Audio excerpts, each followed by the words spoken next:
아주 가난하게 사는 쥐 부부가 있었습니다. 그러던 어느 날 끼니 걱정을 하던 남편 쥐가 아내 쥐에게 물었습니다. 여보, 이제 양식이 얼마나 남았어? 아내 쥐가 대답했습니다. 글쎄요, 이제 양식이 쥐꼬리만큼 남았을 것입니다. 그러자 남편 쥐가 아내 쥐의 귀에다 대고 이렇게 속삭였다고 합니다. 여보, 우리 쥐도 새도 모르게 먹어버립시다. 비록 가난하고 궁색할지라도 항상 마음의 여유를 가지고 살아가자는 얘기인데, 이런 것을 가리켜 빈곤 속의 풍요라고 말하죠. 비록 환경은 어렵지만 내적으로는 유머가 있고 여유가 있고 언제나 행복을 노래하는 것을 가리켜 풍요라고 표현하는 것입니다. 우리가 어린 시절만 해도 물질적으로 참 가난하게 살았습니다. 그래서 이웃집에 쌀을 꾸러 간 적이 많고 또 쌀을 빌려준 적도 많습니다. 하루하루 일용할 양식이 없어서 이 집 저 집으로 쌀을 빌리러 다녀야 했고 어떤 때는 김치까지 얻어오곤 했습니다. 그렇게 궁색하게 살다 보니까 허구한 날 우리의 인사가 이랬습니다. 진진 드셨습니까? 식사는 하셨습니까? 미국 사람들처럼 굿모닝, 좋은 아침입니다. 굿애프터눈, 좋은 오후입니다. 그렇게 인사하면 얼마나 좋습니까? 그런데 우리 민족은 항상 밥은 드셨습니까? 식사는 하셨습니까? 하면서 인사를 나누었습니다. 식사뿐만이 아닙니다. 먹는 문제가 중요해서 그랬는지 지금도 우리는 모든 것을 먹는 것으로 표현합니다. 어른들이 아이들에게 나이를 물을 때도 야, 너 몇 살 먹었냐 하고 묻고 아이들은 예, 10살 먹었습니다 하고 대답을 합니다. 더위에 지쳤냐 하는 말도 너 더위 먹었냐 하고 말을 하고, 부정을 저지른 사람을 향해서도 그 사람이 몽땅 해먹었다고 합니다 이렇게 표현을 합니다. 심지어 화장을 할 때도 화장이 잘 된다는 말을 화장빨을 잘 먹었다 이렇게 말을 하고, 누가 욕을 하면 욕도 먹는다고 말을 하고, 겁도 먹는다고 말하고, 마음도 먹는다고 말하고, 주먹도 한 방 먹는다고 말하고, 모든 것을 먹는 것으로 표현합니다. 그리고 가족 구성원이 몇 명이나 되는가를 말할 때도 식구는 얼마나 됩니까? 먹는 입은 얼마나 됩니까? 하고 묻습니다. 모든 것이 먹는 데 집중되어 있어서 말을 먹는 것으로 표현하는 것들이 아직도 많이 남아 있습니다. 그런데 오늘 우리의 조국 대한민국이 어떻게 변했습니까? 옛날에 비하면 우리는 다 왕부자들입니다. 요즘 말로 하면 찐 부자들입니다. 우리나라가 얼마나 잘 먹고 잘 사는지 한 해 동안 음식물 쓰레기 처리 비용만 1조 원 이상이 들어갑니다. 우리가 먹고 버리는 음식물 쓰레기 처리 비용이 얼마나 많이 들어가는지 짐작이 가죠. 이렇게 우리는 풍성한 가운데 살고 있습니다. 여기에다가 휴대폰 있지, 텔레비전 있지, 냉장고 있지, 세탁기 있지, 건조기 있지, 에어컨 있지, 컴퓨터 있지, 자가용 있지, 김치 냉장고 있지. 말을 하자면 하루 종일 해도 부족할 판이에요. 또 마음만 먹으면 고속열차도 타고 고속버스도 타고 비행기도 탈 수 있습니다. 옛날과 비교하면 부자도 보통 부자가 아닙니다. 여기에다가 우리나라는 현재 세계 제10대 경제대국으로 우뚝 서 있습니다. 우리가 바라던 목표를 다 이루었습니다. 우리의 꿈이 다 이루어진 것입니다. 그런데 우리 가운데는 죽겠다고 아우성치는 사람들이 많습니다. 오히려 불행하다고 말하고 궁핍하다고 말하고 허무하다고 말합니다. 갈수록 살기가 힘들고 각박하다고 말합니다. 여러분, 우리 사회가 왜 이렇게 되었습니까? 물질적으로는 과거보다 훨씬 더 풍요해졌지만은 영적으로는 심히 궁핍하고 병들어 있기 때문에 그렇습니다. 인간은 영적인 존재입니다. 그러므로 먹을 것이 아무리 풍부해도 영적으로 건강하지 못하면 행복을 노래하지 못하는 것입니다. 한때 천하를 호령했던 나폴레옹이 이런 고백을 한 적이 있습니다. 내가 기억하는 바 내 생애 가운데 행복했던 날은 단 엿새도 되지 않는다. 이 말은 평생 가난에 찌들어 살았던 사람의 고백이 아닙니다.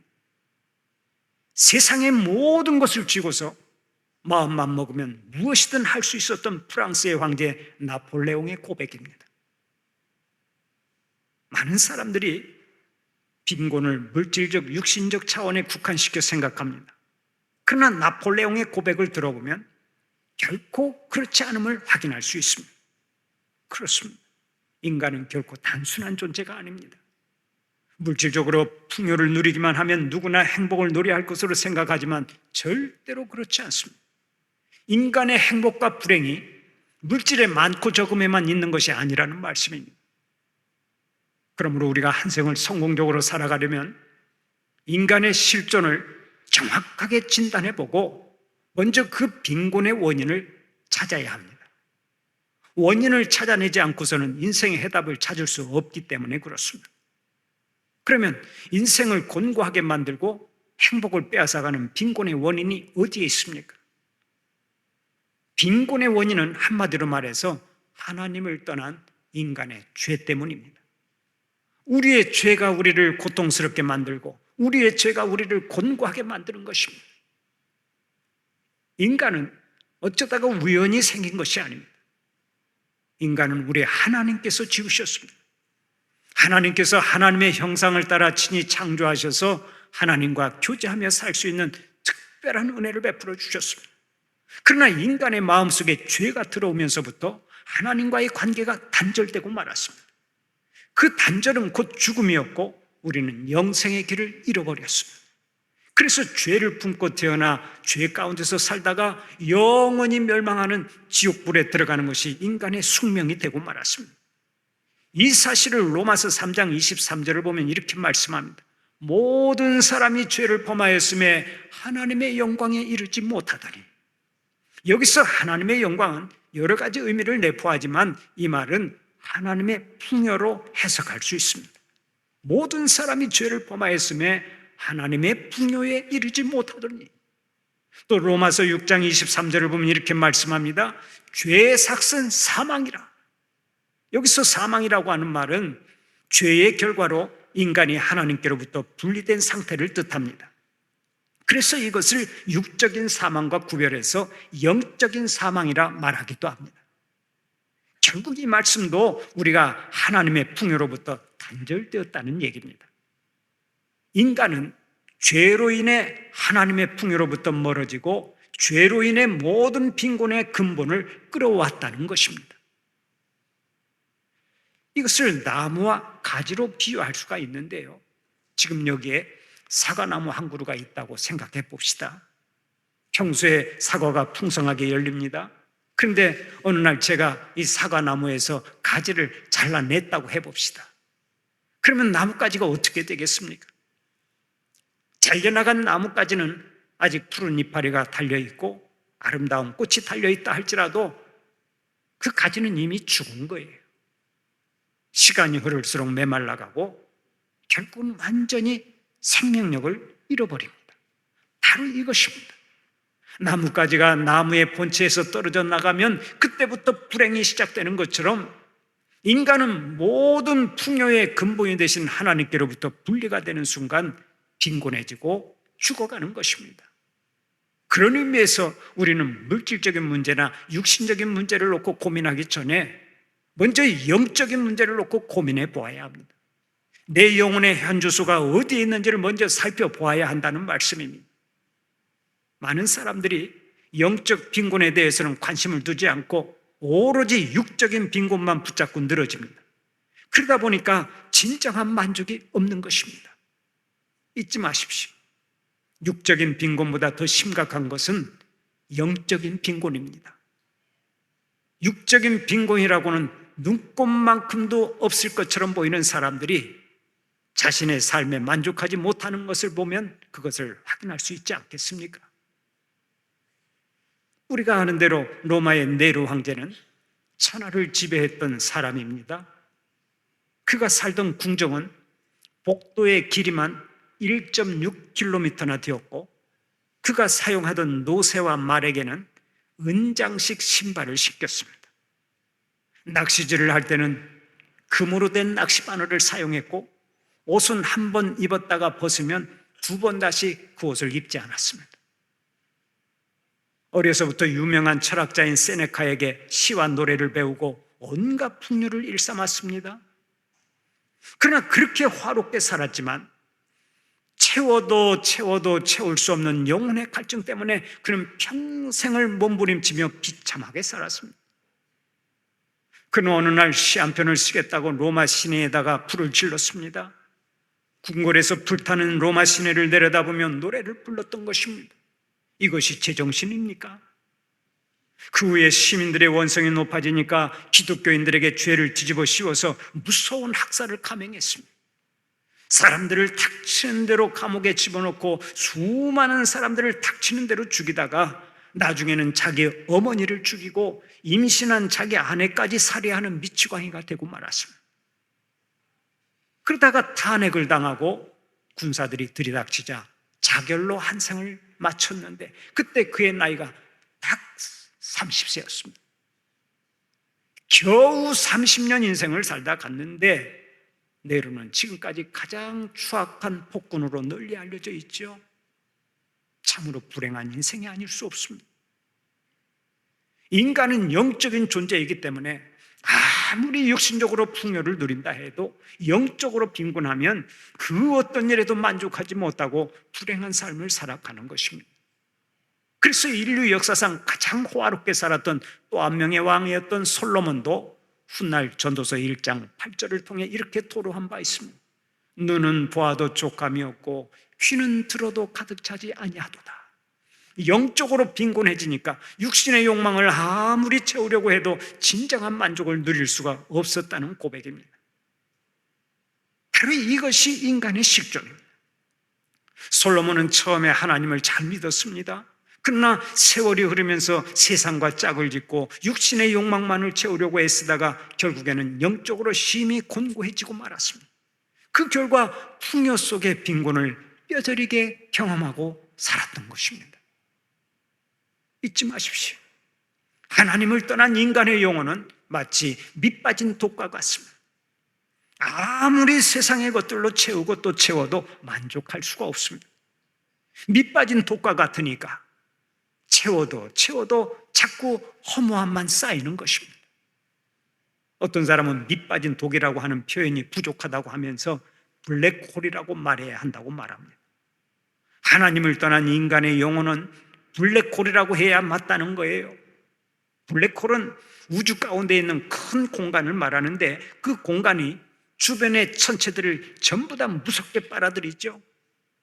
블랙홀은 거대한 행성들도 다 삼켜버리는 아주 무서운 구멍입니다. 바로 이것처럼 인간의 영혼은 하나님을 만나기 전까지 큰 구멍이 뚫린 것처럼 허전한 것입니다. 이 공간은 돈으로 채울 수가 없습니다. 이 공간은 권력으로도 안 되고 명예로도 안 되고 세상의 쾌락으로도 채울 수가 없습니다. 그 어떤 것으로도 채울 수가 없습니다. 그래서 프랑스의 수학자요 신학자인 파스칼은 이렇게 말했습니다. 인간의 마음에는 채워도 채울 수 없는 공간이 하나 있는데 그 공간은 오직 하나님으로만 채울 수 있다. 그렇습니다. 인간의 영적 빈곤은 오직 하나님만이 해결해 주실 수 있습니다. 하나님을 떠나서는 안 되는 거예요. 한때 우리나라 현대그룹의 유명한 재벌 총수가 자신의 회사 12층에서 뛰어내려 죽었죠. 그 얼마 지나지 않아 삼성그룹 재벌 총수의 딸이 미국에서 자살로 삶을 마감해 버렸습니다. 돈이라면 그들보다 더 많이 가진 사람들이 별로 없습니다. 그런데 그들은 어처구니 없게도 스스로 목숨을 끊어버렸습니다. 다 가지고 있어도 하나님이 없으면 인생은 공허해지고 영적으로 빈곤해지는 것입니다. 그러므로 물질적으로 빈곤한 것보다 영적으로 빈곤한 것이 더 위험하다고 할 수 있습니다.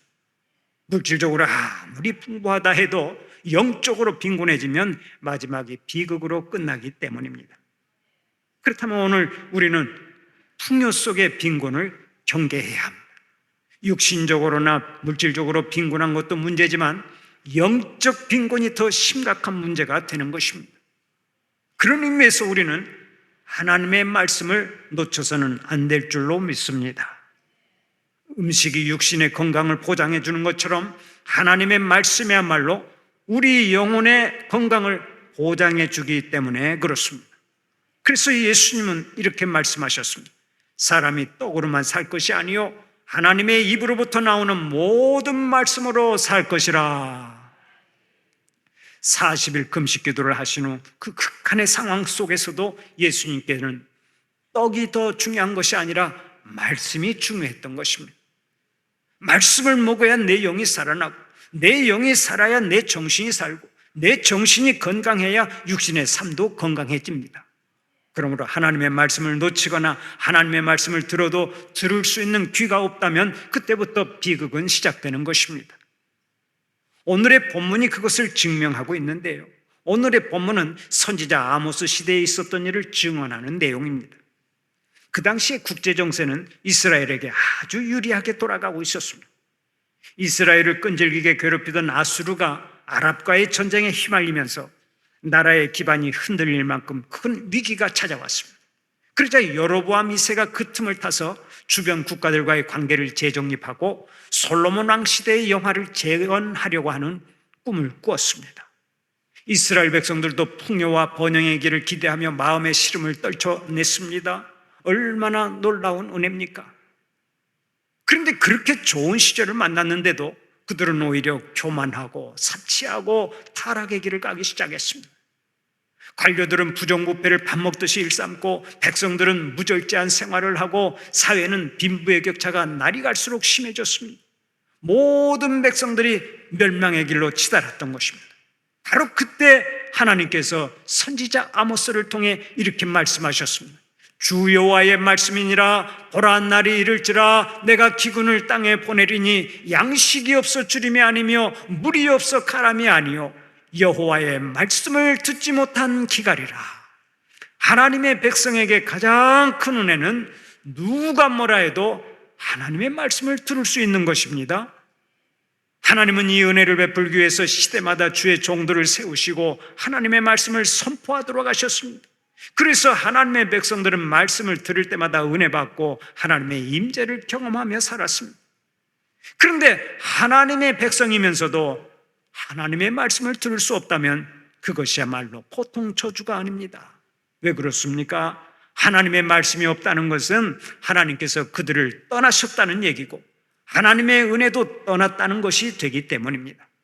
그런 의미에서 말씀의 기근보다 무서운 것이 없는 줄 믿으시기 바랍니다. 말씀의 기근이 얼마나 무서운지 오늘의 본문 12절 13절을 보면 하나님께서 이렇게 말씀하십니다. 사람이 이 바다에서 저 바다까지 북쪽에서 동쪽까지 비틀거리며 여호와의 말씀을 구하려고 돌아다녀도 얻지 못하리니 그날에 아름다운 처녀와 젊은 남자가 다 갈아여 쓰러지리라. 말씀의 기갈이 심하게 되면 아무리 간절하게 말씀을 찾아 헤매도 말씀을 받지 못하고 더 이상 하나님의 백성된 정체성도 찾을 수 없게 된다는 것입니다. 더 나아가서 인생의 황금기에 있는 아름다운 처녀와 젊은 남자들까지도 다 갈아여 쓰러지게 된다고 말씀합니다. 이것이 얼마나 큰 비극입니까? 그렇다면 우리는 말씀 없는 사회와 말씀이 들려지지 않는 사회를 가장 경계하고 살아야 합니다.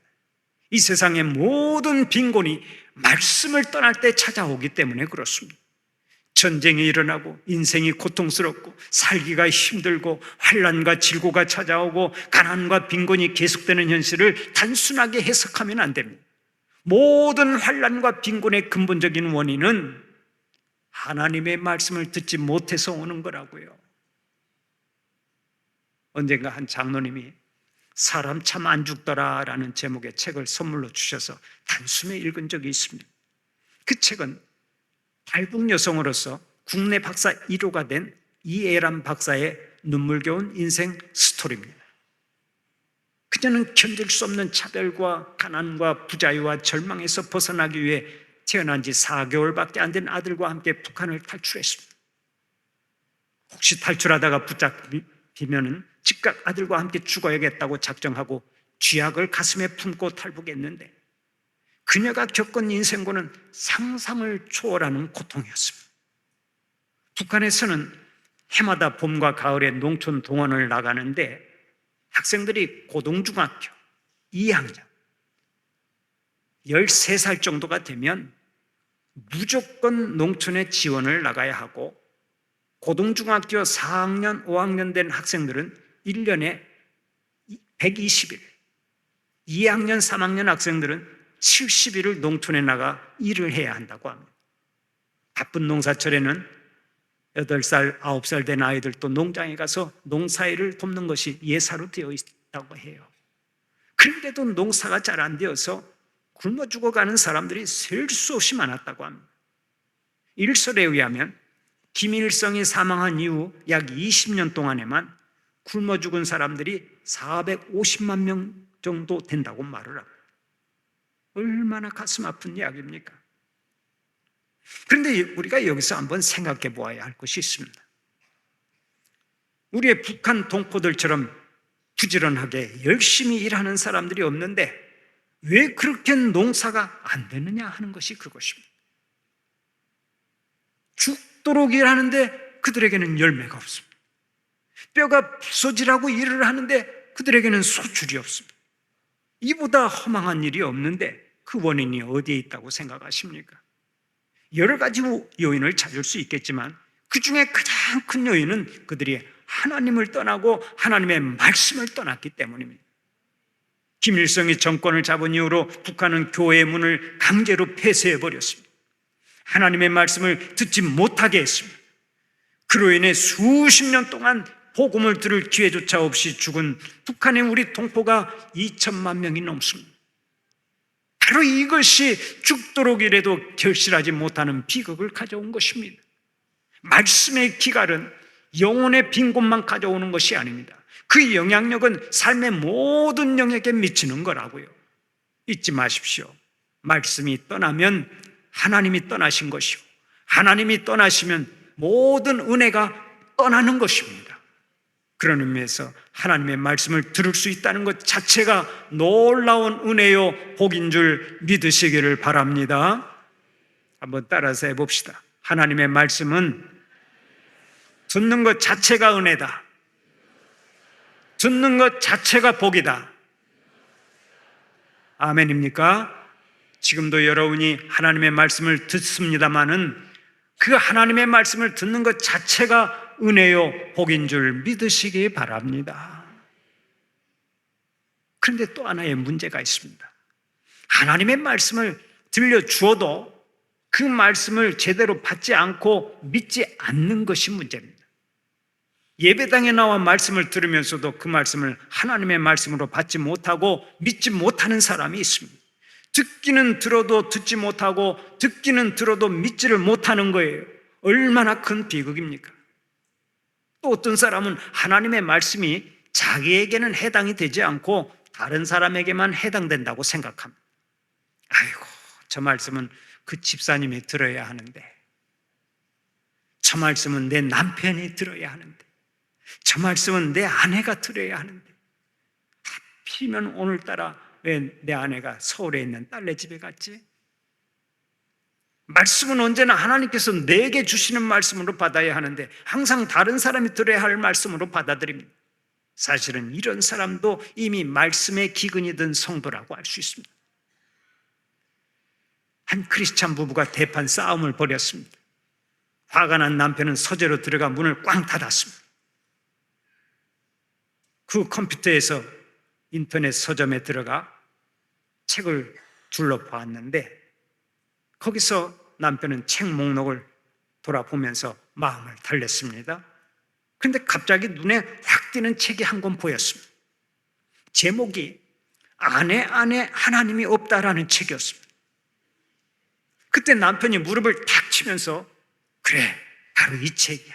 내 아내가 꼭 읽어야 할 책이라고 하면서 남편은 그 책을 즉시 주문을 했습니다. 몇 주 후에 책이 배송되었고 남편은 그 책을 아내에게 불쑥 내밀었습니다. 이 책을 읽고 좀 변해보시오. 그런데 그 책을 받아든 아내가 제목을 읽어보고는 즉각 이렇게 말했습니다. 이 책은 당신이 읽어야 할 책인 것 같은데요. 남편이 그 책을 받아들고서 제목을 다시 한번 살펴보니까 아내 안에 하나님이 없다가 아니라 내 안에 하나님이 없다라는 책이었습니다.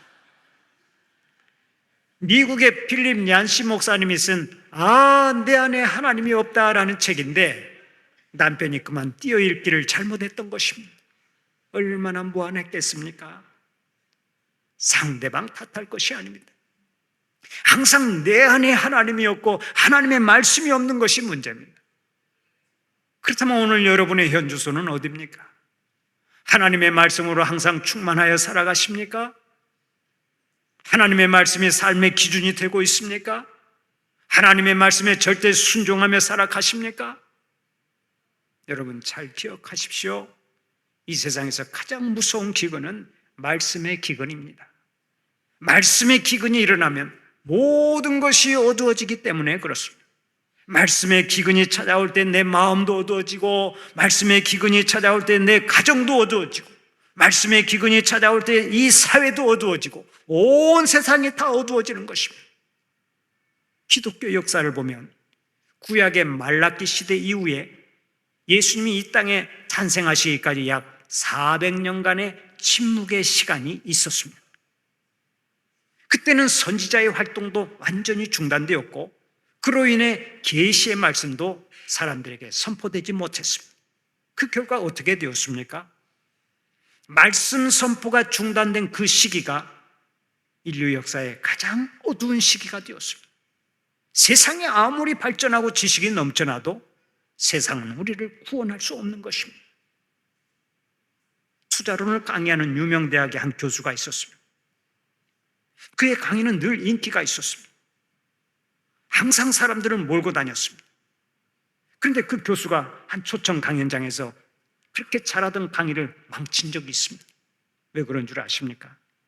자신이 새들어 살고 있던 집 주인이 청중 속에 딱 앉아 있었기 때문입니다.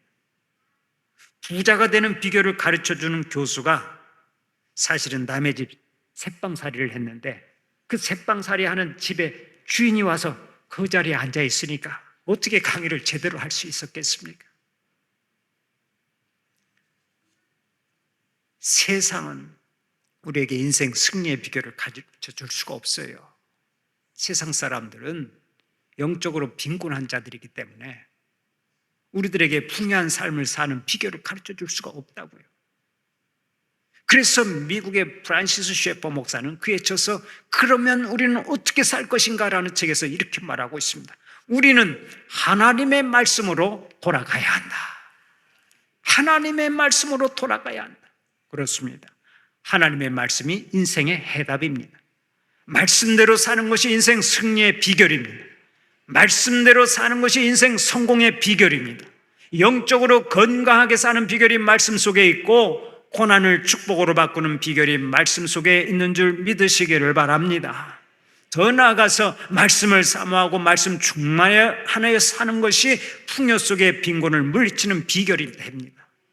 사랑하는 우리 성도들은 날마다 하나님의 말씀으로 충만해서 모든 일에 승리하고 모든 일에 감사가 넘쳐나고 영적으로 건강하게 사는 복이 있기를 간절히 축원합니다.